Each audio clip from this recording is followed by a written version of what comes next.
الحمد لله نحمده ونستعينه ونستغفره ونعوذ بالله من شرور أنفسنا ومن سيئات أعمالنا أشهد أن لا إله إلا الله وحده لا شريك له وأشهد أن محمدًا عبده ورسوله صلى الله عليه وعلى آله وصحبه وسلم. يا أيها الذين آمنوا اتقوا الله حق تقاته ولا تموتن إلا وأنتم مسلمون. يا أيها الناس اتقوا ربكم الذي خلقكم من نفس واحدة وخلق منها زوجها وبث منهما رجالا كثيرا ونساء واتقوا الله الذي تساءلون به والأرحام إن الله كان عليكم رقيبا. يا أيها الذين آمنوا اتقوا الله وقولوا قولا سديدا يصلح لكم أعمالكم ويغفر لكم ذنوبكم ومن يطع الله ورسوله فقد فاز فوزا عظيما. اللهم صل على محمد وعلى آل محمد كما صليت على إبراهيم وعلى آل إبراهيم إنك حميد مجيد. اللهم بارك على محمد وعلى آل محمد كما باركت على إبراهيم وعلى آل إبراهيم إنك حميد مجيد. رب اشرح لي صدري ويسر لي أمري واحلل عقدة من لساني يفقه قولي. أما بعد فإن خير الحديث كتاب الله وخير الهدي هدي محمد صلى الله عليه وسلم وشر الأمور محدثاتها وكل محدثة بدعة وكل بدعة ضلالة وكل ضلالة في النار. أعوذ بالله السميع العليم من الشيطان الرجيم من همزه ونفخه ونفثه. بسم الله الرحمن الرحيم. يا أيها الذين آمنوا توبوا إلى الله توبة نصوحا عسى ربكم أن يكفر عنكم سيئاتكم ويدخلكم جنات تجري من تحتها الأنهار يوم لا يخزي الله النبي والذين آمنوا معه.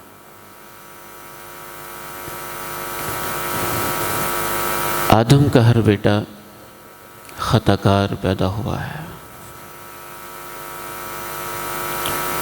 اللہ تعالیٰ کی میرے اور آپ کے اوپر یہ مہربانی ہوتی ہے کہ جب ہم عین گناہ کی حالت میں بھی ہوتے ہیں میرے اور آپ کے اوپر اللہ تعالیٰ کے 4 بڑے بڑے احسانات ہوتے ہیں. سب سے پہلا اس کا احسان یہ ہوتا ہے کہ ہم گناہ کرتے ہیں لیکن وہ پردہ ڈال دیتا ہے. اگر وہ پردہ نہ ڈالتا تو یہ ممکن تھا کہ رات ہم گناہ کرتے اور صبح میرے ماں باپ کو، بیوی بچوں کو، دوستوں کو، اساتذہ کو، شاگردوں کو وہ بتا دیتا کہ جس کو تم بہت قابل عزت سمجھتے ہو یہ تو ایسا پاپی اور ایسا مجرم ہے. بعض دفعہ ہم اس لیے بھی پردہ ڈالتے ہیں کہ ہمیں یہ خطرہ ہوتا ہے کہ اگر میں نے پردہ چاک کیا تو بڑا پاورفل کوئی شخص ہے، وہ ریئیکشن کرے گا، رد عمل دے گا، لیکن اللہ تیری عظمت پہ ہم قربان جائیں. وہ اس لیے پردہ ڈالتا ہے کہ اس سے پردہ ڈالنا اچھا لگتا ہے. وَاللَّهُ الَّذِي لَا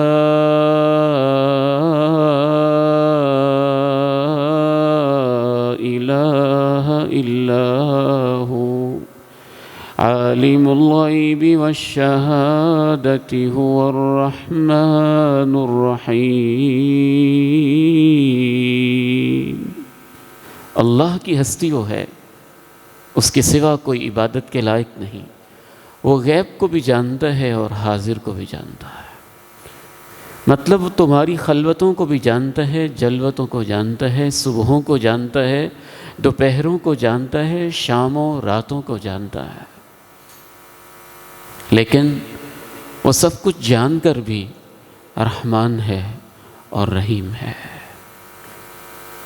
میں اللہ کو گواہ بنا کے اللہ کی عزت کی قسم اٹھا کے کہتا ہوں، جتنا کچھ وہ میرے بارے میں جانتا ہے، اگر اتنا کچھ میرے اور آپ کے بارے میں میرے والدین جاننے لگ جائیں، میرے بچے جاننے لگ جائیں، میرے دوست جاننے لگ جائیں، تو شاید ہم ایک دوسرے کو سلام کہنا بھی گوارا نہ کریں۔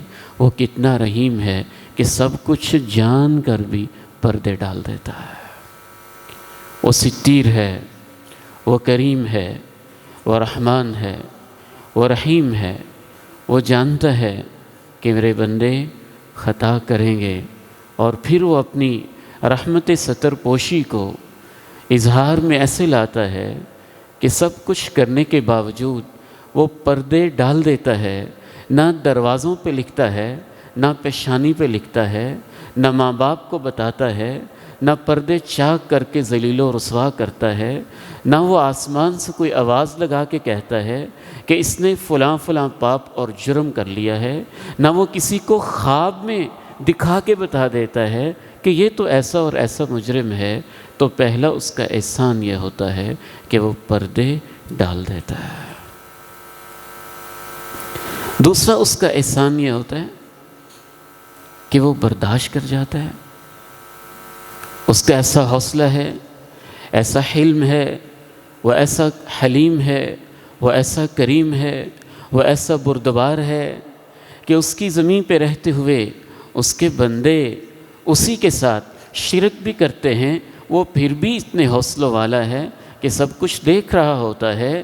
زمین کی اسی کی زمین، اسی کی آسمان کی بنائی ہوئی چھت، اسی کے وجود، اسی کی دی ہوئی زبان، اسی کی دی ہوئی آنکھوں سے اسی کی نافرمانی اور بغاوت ہو رہی ہوتی ہے، لیکن وہ سب کچھ صبر کے ساتھ، تحمل کے ساتھ، بڑے حوصلے کے ساتھ دیکھتا رہتا ہے۔ فوری طور پہ اللہ رب العزت کے اندر ایسا حلم ہوتا ہے کہ رسول اللہ صلی اللہ علیہ وسلم ارشاد فرماتے ہیں، لا احد اصبر على اذى من اللہ يسمعه يدعى له الولد ويشرك به ثم هو يعافيهم ويرزقهم۔ امام کائنات علیہ السلام نے فرمایا، کوئی انسانی تاریخ میں اور پوری دنیا میں ایسا نہیں جس کے اندر ویسا صبر ہو جیسے اللہ کی ذات میں پایا جاتا ہے۔ اس کی زمین پہ رہتے ہوئے غیر اللہ کو پکارا بھی جاتا ہے اور اس کے شریک بھی بنائے جاتے ہیں، لیکن وہ سب کو برابر رزق بھی دیتا رہتا ہے، عافیت بھی دیتا رہتا ہے۔ اس کا تیسرا احسان یہ ہوتا ہے کہ وہ فوری طور پہ پکڑتا نہیں ہے، سزا نہیں دیتا ہے، فوری طور پہ وہ اپنی بطش، اپنی شدت، اپنے غضب اور اپنے غصے کا اظہار نہیں کرتا ہے۔ اگر وہ پکڑنا چاہے تو یہ ممکن تھا، جیسے ہی میں اور آپ زبان سے دکان پہ بیٹھ کے جھوٹ بولتے تو زبان کو شل کر دیتا۔ وہ پکڑنا چاہتا تو جیسے ہی ہم غلط فلم دیکھتے وہ آنکھوں سے بینائی کو چھین لیتا۔ وہ پکڑنا چاہتا تو جیسے ہی اپنے ہاتھ کو ہم کسی غریب کی طرف اٹھاتے تو وہ ہاتھوں کو فالج زدہ کر دیتا۔ وہ پکڑنا چاہتا جیسے ہی ہمارے قدم گناہ کی طرف چلنے لگتے وہ پاؤں میں راشا تاری کر دیتا، یا ان کو بالکل ہی زمین کے اندر دھنسا کے رکھ دیتا۔ وہ تو یہ بھی کر سکتا تھا، زمین کو پھاڑ دیتا، وہ یہ بھی کر سکتا تھا، آسمان کو شق کر دیتا، وہ یہ بھی کر سکتا تھا کہ ہماری شکلیں ہی تبدیل کر کے بندر اور خنزیر کی شکلوں میں بدل دیتا، لیکن وہ ایسے نہیں کرتا۔ وَلَوْ يُؤَاخِذُ اللَّهُ النَّاسَ بِمَا كَسَبُوا مَا تَرَكَ عَلَى ظَهْرِهَا مِن دَابَّةٍ۔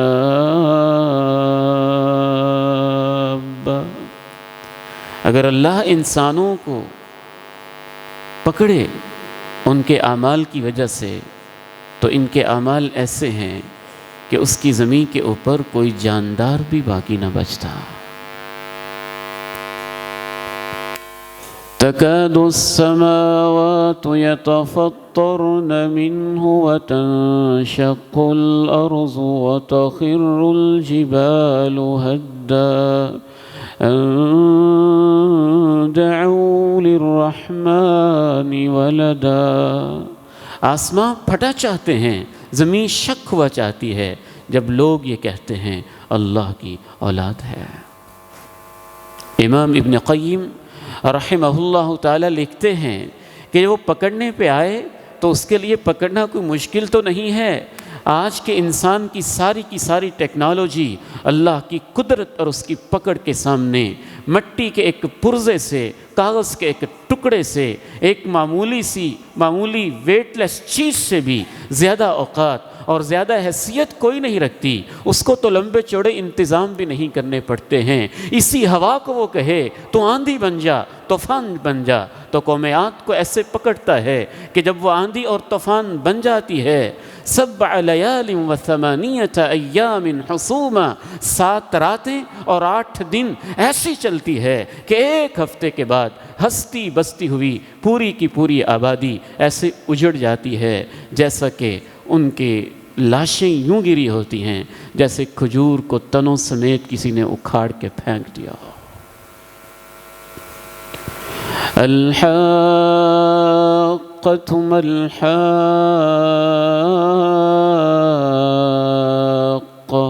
وما أدراك ما الحاقة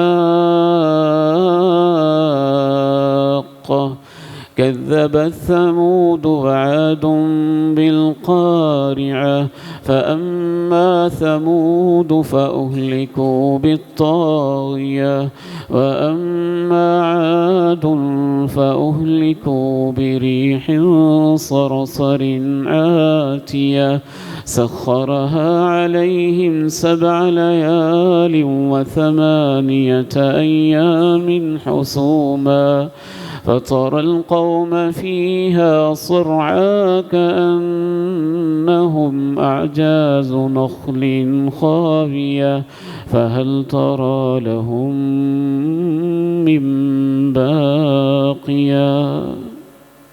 اس کو باہر سے کوئی انتظام نہیں کرنا پڑتا۔ ہمارے ہونٹوں سے اور ہماری زبان سے جو رال ٹپک رہی ہے وہ اسی کو زیادہ کر دے اور ٹپکتی ہی رہ جائے اور کنٹرول پہ نہ آئے۔ ہمارے ہی بی پی کو وہ ایسا کر دے کہ ہمارے اوزان ہی خطا ہو جائیں۔ جب وہ پکڑنے پہ آتا ہے تو بڑے بڑے اس کے سامنے دم نہیں مار سکتے ہیں۔ وہی نمرود جو اپنے آپ کو بادشاہ سمجھتا تھا ایسا ذلیل ہوتا ہے کہ اسی کے نوکر اس کے سر کے اوپر جوتے مارتے ہیں۔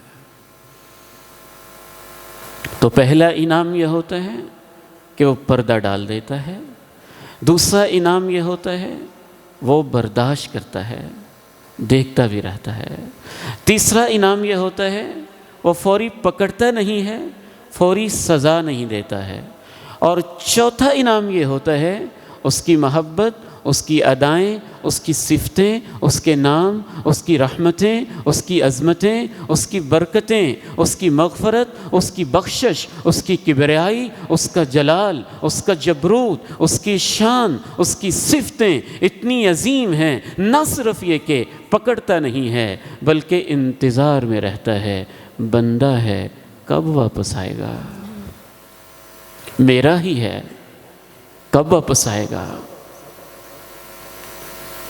ایک بات کہنے کو دل چاہتا ہے، 13-14 سال کا بچہ، ٹین ایج کا نوجوان جو نافرمانی اور بغاوت کر کے ماں باپ کے گھر کو چھوڑ گیا ہو، اس نے کوئی غلطی کر لی ہو، کوئی چوری کر لی ہو، کوئی بدکاری کر لی ہو، گھر کا کوئی نقصان کر دیا ہو، اور وہ ڈرتا ہو کہ ماں باپ میرا محاسبہ کریں گے، اور اس سے خوف کھاتے ہوئے وہ بھاگ گیا ہو، تو جیسے ماں کہتی ہے غلطی ہو گئی تھی کوئی بات نہیں، گھر تو چھوڑ کے نہ جاتا، باپ کہتا ہے غلطی ہو گئی تھی بیٹا ہی ہے نا، کوئی بات نہیں، گھر تو چھوڑ کے نہ جاتا، اور ان کو انتظار رہتا ہے کہ میرا بیٹا کب واپس آتا ہے، انتظار کرتے رہتے ہیں، حتیٰ کہ رات گئے تک بیٹھے رہتے ہیں، کب ہمارا بیٹا آتا ہے، لیکن وہ نہیں آتا تو پھر دروازہ بند کر کے وہ لیٹ جاتے ہیں۔ پھر ماں صبح اٹھتی ہے تو دیکھتی ہے کہ میرا بیٹا میرے دروازے کی دہلیز پہ آیا پڑا ہے اور اس کا سر گرد و غبار سے اٹا ہوا ہے، تو جتنا اس ماں کو اپنے بیٹے کے اوپر ترس آتا ہے، میں اللہ کی عزت کو گواہ بنا کے کہتا ہوں، اللہ اس سے زیادہ محبت کے ساتھ میرا اور آپ کا انتظار کرتا رہتا ہے۔ قل یا عبادی الذین اسرفوا علی انفسهم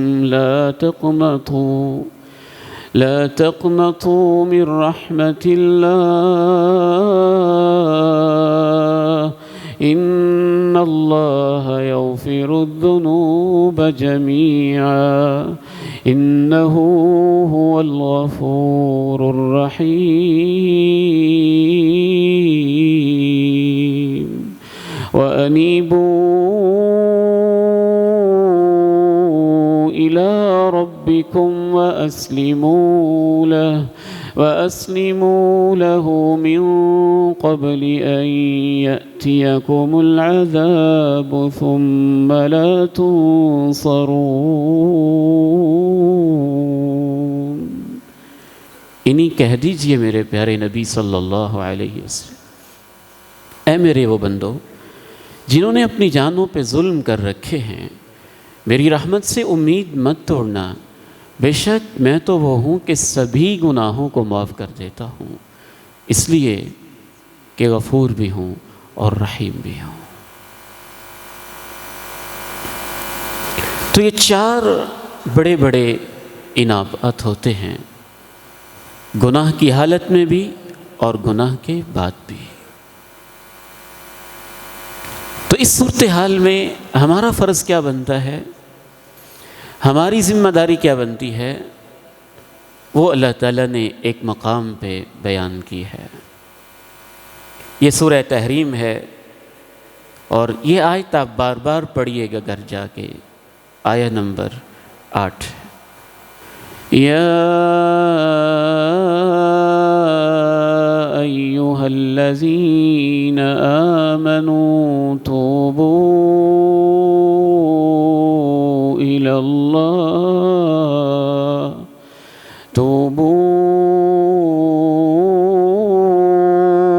إلى الله توبة نصوحا عسى ربكم أن يكفر عنكم سيئاتكم ويدخلكم جنات تجري من تحتها الأنهار يوم لا يخزي الله النبي والذين آمنوا معه نورهم يسعى بين أيديهم وبأيمانهم يقولون ربنا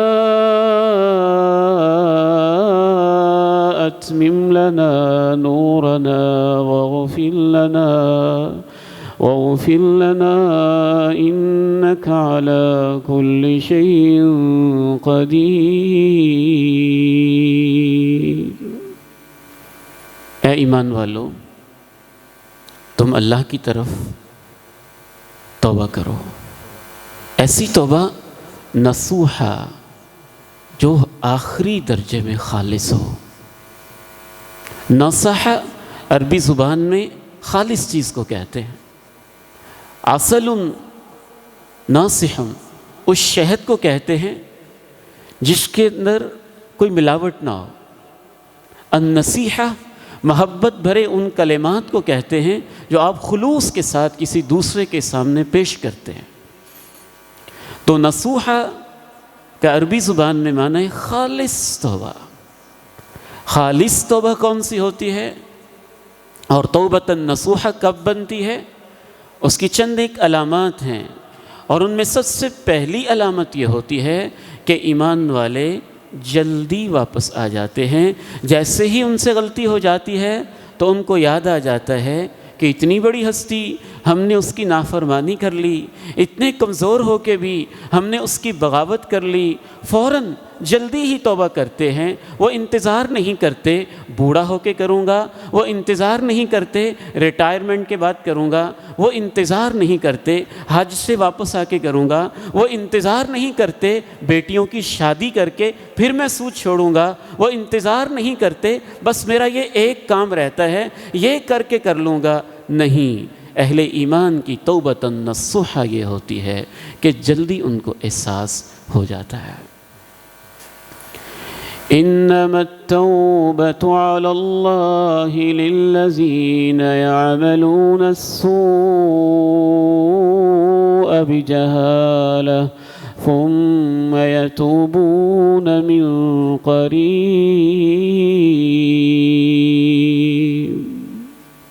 ان کی توبہ قبول کرنا تو اللہ کے ذمے ہو جاتا ہے، جو نادانی میں گناہ کر بیٹھتے ہیں پھر جلدی ہی واپس آ جاتے ہیں۔ تو توبہ کا معنی ہے واپس آ جانا، واپس پلٹ آنا۔ ایک ہے استغفار، زبان سے معافی مانگنا۔ اگر ایک شخص یہاں سے سیالکوٹ سے لاہور جانا چاہتا ہے لیکن وہ لاہور کی بجائے اسلام آباد والے ٹریک پہ چل پڑا ہے اور اسلام آباد والی موٹر وے کی طرف اس کا رخ ہو گیا ہے، اور اس کو ہم نے سمجھایا ہے کہ آپ تو لاہور جانا چاہتے ہیں لیکن آپ کا رخ دوسری سائڈ پہ ہو چکا ہے، اور وہ کہے استغفر اللہ استغفر اللہ استغفر اللہ لیکن واپس نہ مڑے، تو ہم کہیں گے بیوقوف آدمی ہے، چلتا ادھر ہی جائے، 100 کلومیٹر اور چلا جائے اور آگے نکل جائے۔ پھر ہم سمجھائیں کہ نہیں یہ راستہ غلط ہے، آپ کہیں اور جانا چاہتے تھے، وہ پھر کہہ دے استغفر اللہ لیکن ڈائریکشن غلط ہے، ڈرائیونگ اسی طرف ہے، منزل صحیح اس نے اس کا انتخاب نہیں کیا ہوا اور قدم صحیح راہوں پہ نہیں لا رہا، تو ہم کہیں گے کہ یہ استغفار پڑھ رہا ہے لیکن اس کے ساتھ مذاق کر رہا ہے۔ توبہ کا معنی ہی ہے واپس آ جانا۔ اسی سورہ مبارکہ میں ایک آیت پہلے اللہ نے ایک بات کہی، یا ایھا الذین آمنوا قوا انفسکم واہلیکم نارا وقودها الناس والحجارة عليها ملائكة غلاظ شداد لا يعصون الله ما أمرهم ويفعلون ما يؤمرون۔ ایمان والو اپنے آپ کو بچاؤ جہنم کی اس آگ سے جس کا ایندھن انسان اور پتھر ہوں گے، جس کے اوپر مضبوط اور سخت فرشتے مقرر ہیں جو اللہ کی نافرمانی نہیں کرتے، جو انہیں حکم دیا جاتا ہے کر گزرتے ہیں۔ تو گویا اللہ نے کہا کہ ان راہوں پہ نہ چلو جو جہنم کی طرف لے کے جانے والی۔ زنا جہنم کی علامت، چوری وہی راستہ، بدکاری وہی شاہراہ، شرک بدعت وہی راستہ۔ تو ایک آیت کے بعد اللہ نے کہا کہ کون سا راستہ اپناؤ، واپس آ جاؤ۔ توبوا الی اللہ توبۃ نصوحا، توبوا الی اللہ توبۃ نصوحا۔ اور یہ اس کا فضل اور اس کا کرم اور اس کی مہربانی ہے 5ویں نمبر پہ گناہ کے حوالے سے، کہ نہ صرف توبہ کے لیے انتظار کرتا ہے بلکہ جب بندہ توبہ کر لے تو اس کی توبہ کو قبول بھی کرتا ہے، نہ صرف قبول کرتا ہے بلکہ خوش ہو کر قبول کرتا ہے۔ ہم تو اپنے چھوٹے سے ملازم کو جھڑک دیتے ہیں نا، اتنی کرپشن کر کے منہ اٹھا کے میری طرف چلے آئے ہو، دفع ہو جاؤ۔ اے اللہ تو کتنا مہربان ہے، وہ اپنے بندوں سے ایسے نہیں کہتا ہے، ان کی توبہ اللہ تعالیٰ قبول کرتا ہے۔ تو توبۃ نصوحہ کی پہلی علامت یہ ہوتی ہے کہ انسان جلدی واپس آ جاتا ہے، اور دوسری علامت خالص توبہ کی یہ ہوتی ہے، کسی پریشر کی وجہ سے نہیں، دباؤ کی وجہ سے نہیں، کمزوری کی وجہ سے نہیں، قانون کے شکنجے کی وجہ سے نہیں، کسی کیمرے کی آنکھ کی وجہ سے نہیں، کسی اور وجہ سے نہیں، صرف اللہ ہی کی خاطر اس گناہ کو چھوڑتا ہے۔ اگر ایک بندہ 50 سال کی عمر تک بدکاری کرتا رہا ہے اور اس نے نیتاً نہیں چھوڑا، اللہ کے ڈر سے نہیں چھوڑا، اس وجہ سے چھوڑ گیا ہے کہ اب اس سے ہوتا نہیں ہے، تو یہ خالص توبہ نہیں ہوئی، اب وہ کر ہی نہیں سکتا۔ اگر پہلے ایک شخص ایک دکان سے، اپنے مالک کی دکان سے چوری کرتا رہا ہے اور اب کیمرے لگ گئے ہیں، اس وجہ سے وہ نہیں کر رہا کہ کیمرے کے اندر میرا سب کچھ سیو ہو جائے گا اور میں پکڑا جاؤں گا، تو یہ توبہ نہیں ہوئی، خالص توبہ نہیں ہوئی۔ تو خالص توبہ کی پہلی علامت یہ ہوتی ہے کہ انسان جلدی واپس آ جاتا ہے، اڑا نہیں رہتا، جسٹیفیکیشن نہیں دیتا رہتا، ضد نہیں کرتا، اپنے گناہ کو جسٹیفائی نہیں کرتا، اس کے بہانے نہیں بناتا، اندر ہی اندر ندامت محسوس کرتا رہتا ہے کہ غلط ہو رہا ہے، غلط ہو رہا ہے، اس کے اندر یہ چیز موجود ہوتی ہے۔ دوسری علامت یہ ہوتی ہے وہ کسی پریشر اور دباؤ کی وجہ سے، یا کسی خارجی فیکٹر کی وجہ سے، کسی ایکسٹرنل فیکٹر کی وجہ سے وہ گناہ سے توبہ نہیں کرتا، اپنے اندرونی معاملے کی وجہ سے، ندامت کی وجہ سے، اللہ کی عظمت کی وجہ سے، موت کے خوف سے اور آخرت کے حساب کے خوف سے وہ اس گناہ کو چھوڑتا ہے، تو یہ خالص توبہ توبۃ النصوحہ کی دوسری علامت ہوتی ہے۔ اور تیسری ایک بہت بڑی علامت ہے کہ جب انسان چھوڑنے لگتا ہے تو کہتا ہے اللہ سارے گناہ چھوڑ دیے۔ ایک گناہ چھوڑنا بھی اللہ قبول کر لیتا ہے، لیکن وہ یہ لیول نہیں ہے نصوحہ والا کہ وہ بالکل ہی خالص ہو گیا، گناہوں سے پاک ہو گیا، اور اگر وہ کہے یا اللہ سارے چھوڑ دیے ہیں۔ مثال کے طور پہ ایک بندہ چوری بھی کرتا ہے اور سود بھی لیتا ہے، تو اب وہ کہتا ہے چوری تو میں چھوڑ دیتا ہوں، سود ابھی نہیں چھوڑوں گا، تو ٹھیک ہے وہ ایک گناہ چھوڑے گا تو ایک معاف ہو جائے گا، لیکن اس کو توبۃ نصوحہ نہیں کہیں گے۔ سلف الصالحین کہتے ہیں کہ توبۃ نصوحہ یہ ہے کہ بندہ کہے کہ یا اللہ بہت ہو گیا ہے، اب سارے گناہ چھوڑ دیتا ہوں۔ اگرچہ کچھ چھوڑنا بھی اللہ کو قبول ہے، اور امید ہے کہ اللہ جتنے وہ چھوڑے گا اتنے معاف کر دے گا، جو کر رہے وہ اس کے نامہ اعمال میں لکھے جائیں گے۔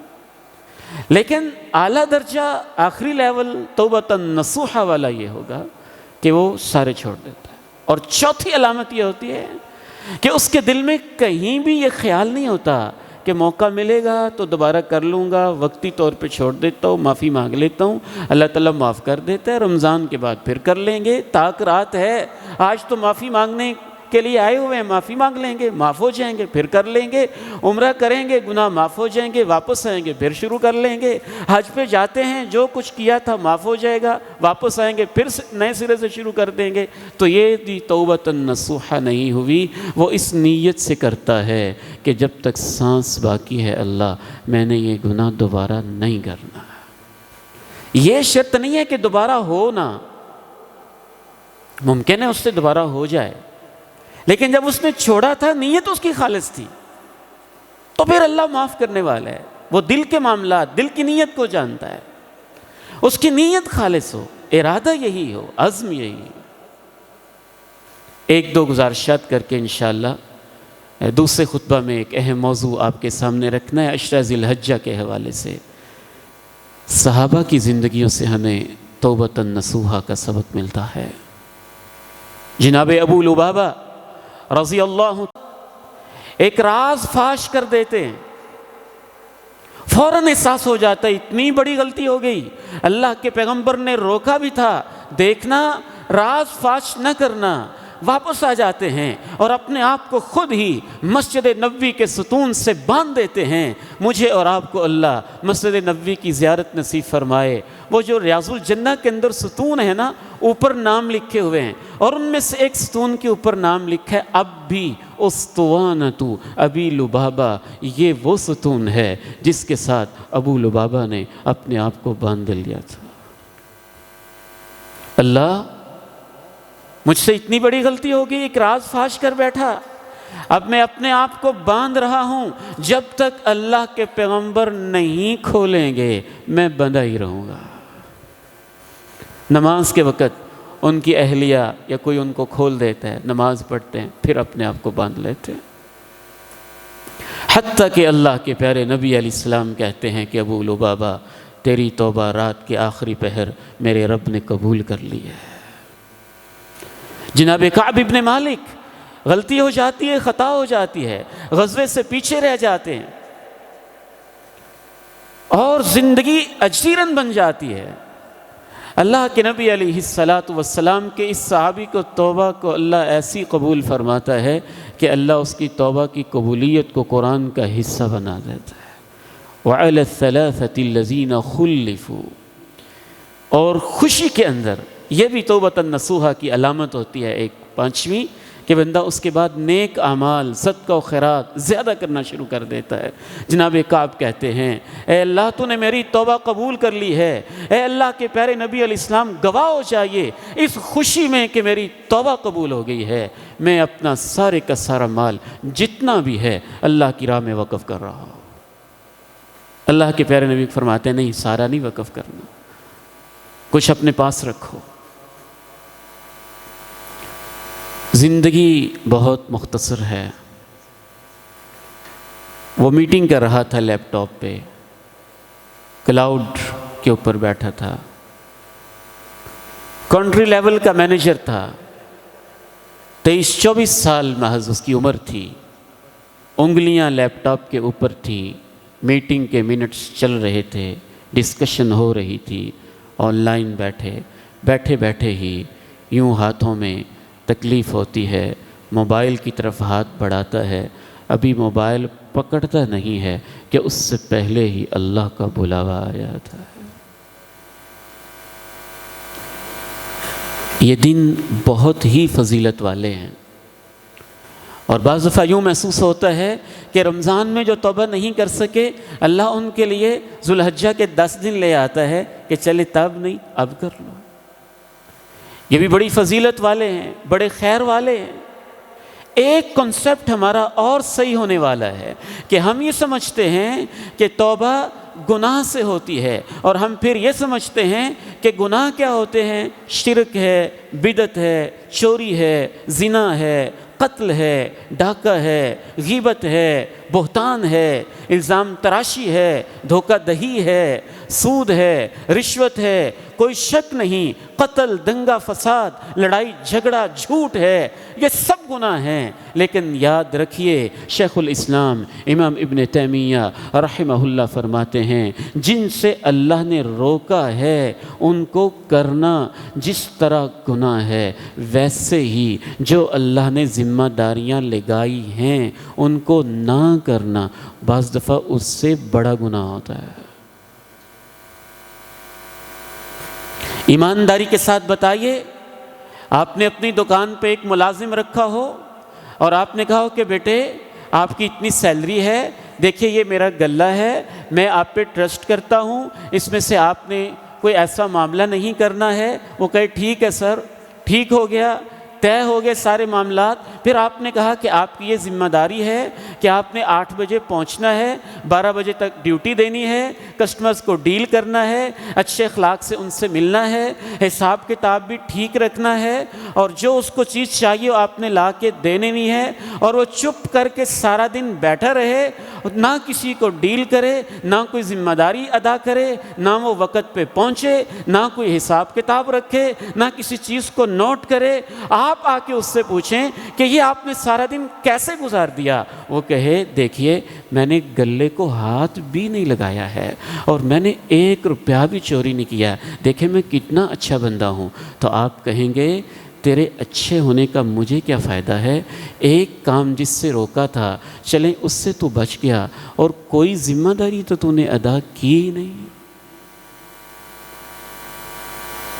نماز ذمہ داری ہے، زکوٰۃ ذمہ داری ہے، روزے ذمہ داری ہیں، فرائض ہیں، حج بیت اللہ صاحب استطاعت کے لیے فرض ہے۔ تو جو بندہ ان فرائض کو ادا نہیں کر رہا ہے وہ قتل کرنے والے، زنا کرنے والے، چوری کرنے والے سے بڑا مجرم ہے۔ چوری کرنے والا کبھی کبھی چوری کرتا ہے، یہ دن میں 5 دفعہ اللہ اکبر سن کے مسجد کی طرف آتا ہی نہیں، ویسے یہ 2 لاکھ کا بکرا قربان کر دیتا ہے۔ تو اس نے اپنی ذمہ داری کو نہیں سمجھا ہے۔ بچوں کو نماز پہ لگانا یہ ذمہ داری ہے، دین کی دعوت دینا یہ ذمہ داری ہے، قرآن کی تعلیم کو عام کرنا یہ ذمہ داری ہے۔ ہماری تو بہت بڑی بڑی ذمہ داریاں ہیں، ان ذمہ داریوں کو پورا نہیں کر رہا ہے تو یہ بھی بہت بڑا گناہ، جتنی بڑی ذمہ داری اس کو چھوڑنا اتنا ہی کبیرہ گناہ ہوتا ہے۔ اور توبہ اس چیز کا نام ہوتا ہے، آپ جس سے اللہ نے روکا ہے اس سے رک جائیں، اگر نہیں رکے تھے تو اب معافی مانگ لیں، اور جو اللہ نے ذمہ داریاں آپ کے اوپر فرض کی تھیں اگر وہ پوری نہیں کر رہے تھے تو توبہ یہ ہے کہ اللہ سے کہیں آج کے بعد اللہ کوئی نماز نہیں چھوٹے گی۔ اسے توبۃ نصوحہ کہتے ہیں۔ اللہ تعالیٰ سے دعا ہے اللہ تعالیٰ مجھے اور آپ کو عمل کی توفیق نصیب فرمائے۔ وآخر دعوانا ان الحمد للہ رب العالمین۔ لا الہ الا اللہ۔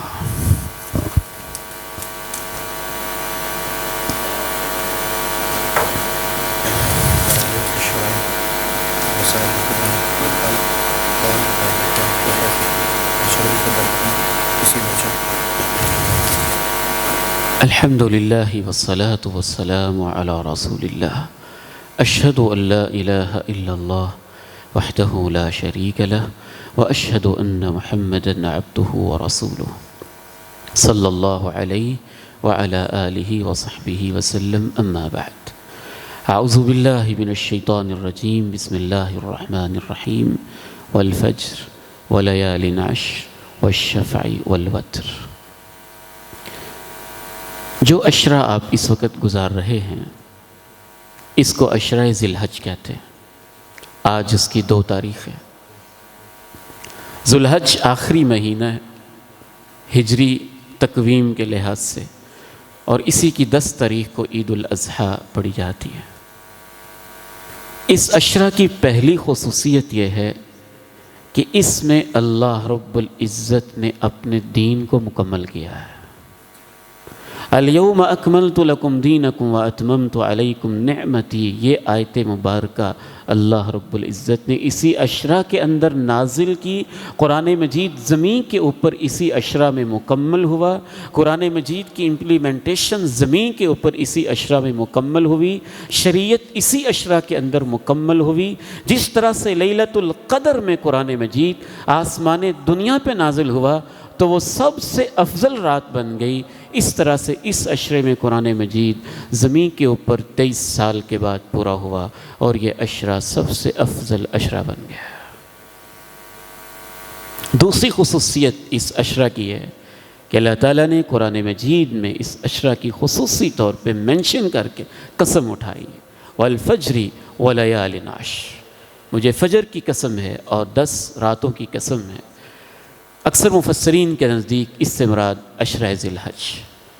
تیسری خصوصیت یہ ہے کہ اس عشرہ کے اندر نیکی کے ہر عمل کا ثواب اللہ کے ہاں بڑھ جاتا ہے۔ 3 الفاظ آئے ہیں حدیث میں، ایک ہے احب، سب سے زیادہ پیارا عمل اس عشرے کا اللہ کو لگتا ہے۔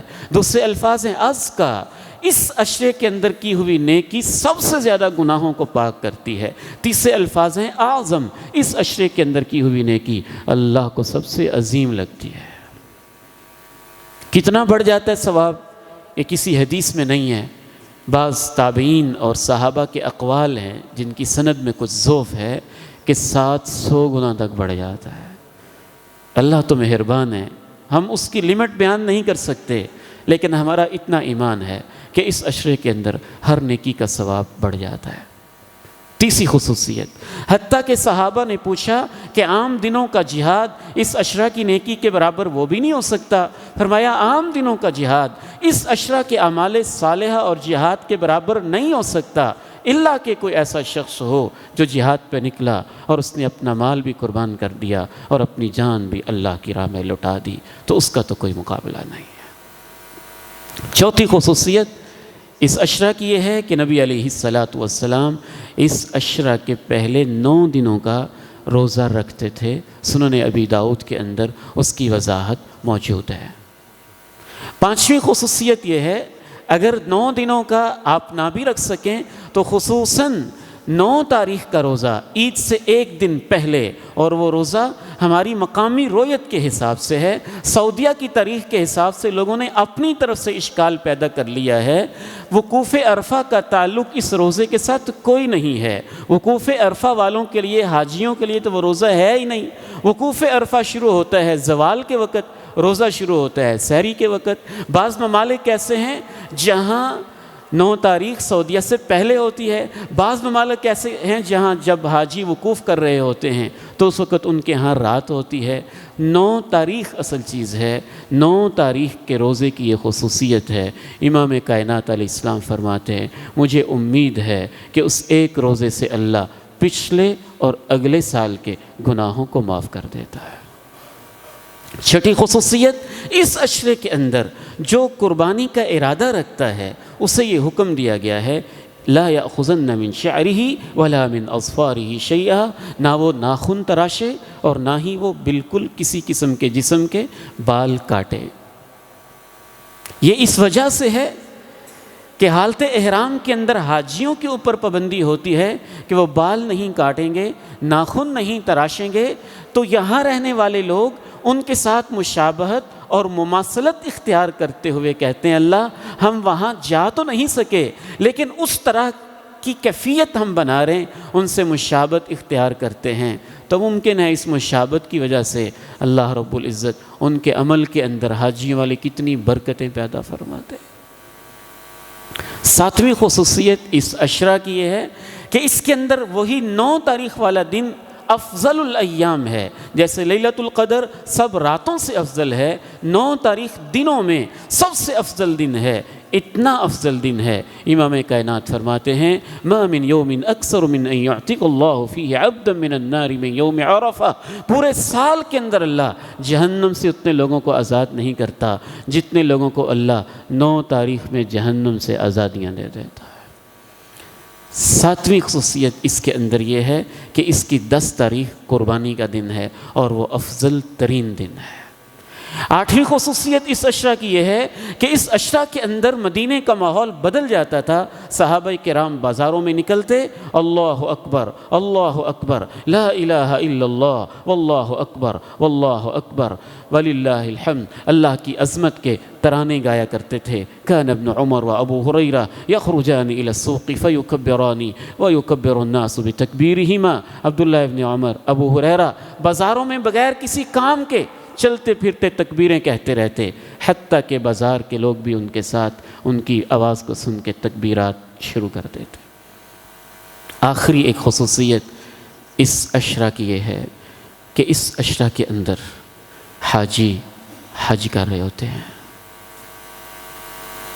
وہ دو سفید چادریں پہن کے کفن جیسی لبیک اللہم لبیک کی جب صدائیں بلند کرتے ہیں، میدان عرفات میں جب وہ جمع ہوتے ہیں، منا کے خیموں کے اندر جب وہ خیمہ زن ہوتے ہیں، بیت اللہ کے جب وہ طواف کرتے ہیں، صفا مروہ کی جب وہ سعی کرتے ہیں، اور لاکھوں حجاج امن کے ایک پیغمبر بن کے اور امن کا پیغام لے کے احرام کی چادریں پہن کے اللہ کے حضور دعائیں کر رہے ہوتے ہیں، تو انشاءاللہ اس عظیم عمل کی وجہ سے اللہ پوری دنیا کے ماحول کو بدل دیتا ہے، اس میں ایک خاص برکت پیدا ہو جاتی۔ لہٰذا اس عشرے کو خاص اہمیت کے ساتھ پراپر طریقے سے پلان کر کے گزاریں، اور عام دنوں کی بنسبت اس کے اندر زیادہ ہر قسم کی نیکی کرنے کی کوشش کریں، بچوں کو بھی اس پہ لگائیں، خود بھی اس پہ لگیں۔ اللہ تعالیٰ سے دعا ہے اللہ ہمیں عمل کی توفیق دے دے، اور خصوصاً قربانی کرتے ہوئے دوندے کو تلاش کر کے دوندے کی نسل میں سے تلاش کریں، اس کے علاوہ دوندا کے علاوہ کوئی کم عمر کا، اس سے چھوٹی عمر کا ذبح نہ کریں۔ اللہ ہمیں عمل کی توفیق نصیب فرمائے۔ اللہم صلی وسلم علی نبینا محمد۔ ربنا ظلمنا انفسنا وإن لم تغفر لنا وترحمنا لنكونن من الخاسرین۔ ربنا آتنا فی الدنیا حسنہ وفی الآخرة حسنة وقنا عذاب النار۔ اللہم انک عفو تحب العفو فاعف عنا۔ ربنا هب لنا من أزواجنا وذرياتنا قرة أعين واجعلنا للمتقين إماما ربنا تقبل منا إنك أنت السميع العليم وتب علينا إنك أنت التواب الرحيم وصلى الله تعالى على خير خلقه محمد وعلى آله وصحبه أجمعين آمين برحمتك يا أرحم الراحمين.